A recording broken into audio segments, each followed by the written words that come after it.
Welcome to Second Take, the show that focuses on the issues behind the news. South Africa's power utility Eskom officially released its tariff application for 2010 to 2013. Engineering News editor Terence Creamer joins me in studio to take a look at the application. Terence, welcome to Second Take. There's much anger about Eskom's latest request. Can you take us through what the utility is asking for? Yes, as we discussed last week, there was a release of a leaked application which was pretty much on the button.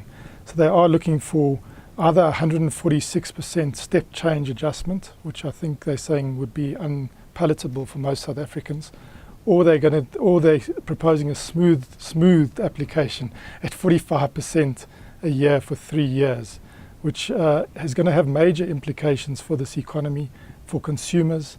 I think there's talk of inflation expectations going up. In fact, some of the numbers that have come out is that inflation would be between 0.6% and 1.3% higher during that period, and growth will also be impacted. But Eskom also indicated that it will face a significant funding challenge despite these big increases. How can that be? It seems amazing, but we're dealing in billions, not in millions here. So Eskom is having to build power stations at a cost of 400 billion rand over the next 5 years, quite a bit of which has to be spent during this second multi-year price determination period, which is where they're requesting the tariff. And they are needing to fund that through a combination of tariffs, borrowing, and some injection from the shareholder. Now we've got the 60 billion injection from government, and that seems to be the cap. Well, that's what Eskom is telling us. That's the cap that the finance minister is prepared to give. They've also extended 176 billion rands in government guarantees. And then they are looking to close the rest of that with borrowings and tariffs. So they say they need this 45% over 3 years to get the bulk of that. And then there will be a 30 billion funding gap remaining, which they think is manageable and can be closed. Well, Eskom also indicated that its build program will be under serious threat unless we move towards a more cost-reflective tariff. Can you talk a bit about that? Yes, we have this electricity pricing policy which was released late last year, I think it was December, and that basically says that South Africans must pay for their electricity at a on a cost-reflective basis.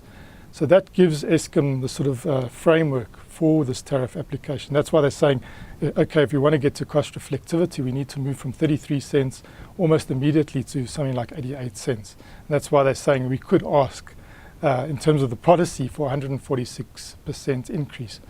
But they realize that that's going to be very difficult for people to deal with, and it will have major macroeconomic implications. We've run the system for many years at suboptimal tariffs, and we've actually had negative tariff increases over many decades because we had a legacy of surplus capacity. But now we need to build and build quickly, and we're having to catch up this tariff. But if they cannot get this tariff in, they are having to look at deferring certain capital projects. Now, in a context where we're already power stressed, that could be devastating. We've already had blackouts last year. We already are moving up to the levels of drawdown that we were prior to the recession.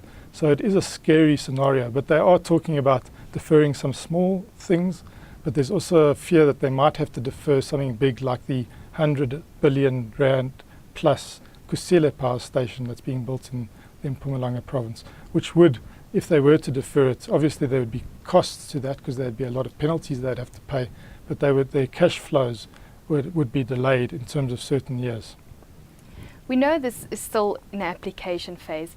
When will we have some clarity as to how much tariffs will increase by? Yes, this is a start of a process. It started on the 30th of September when Eskom submitted to NERSA, the regulator, SALGA, which runs the municipalities or oversees the municipalities, and the National Treasury. There's now a process that Eskom has to go through with NERSA and SALGA and others to get to the end state, or the state of determination of what the tariffs will be between 2010 and 2013.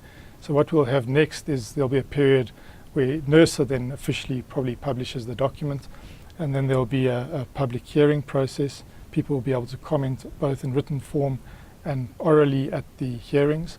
Then NERSA will have the terrible task of having to go back and to consider all the pros and cons of such a big increase. And we should know sometime early next year, because on April 1, Eskom, that's when its financial year starts, so it would make sense to align it to that financial year. And the municipalities would need to have certainty before July 1, which is when they institute their changes. Terence, thank you very much. That's the Second Take show for today. Thank you for watching, and join us again next week for more news analysis.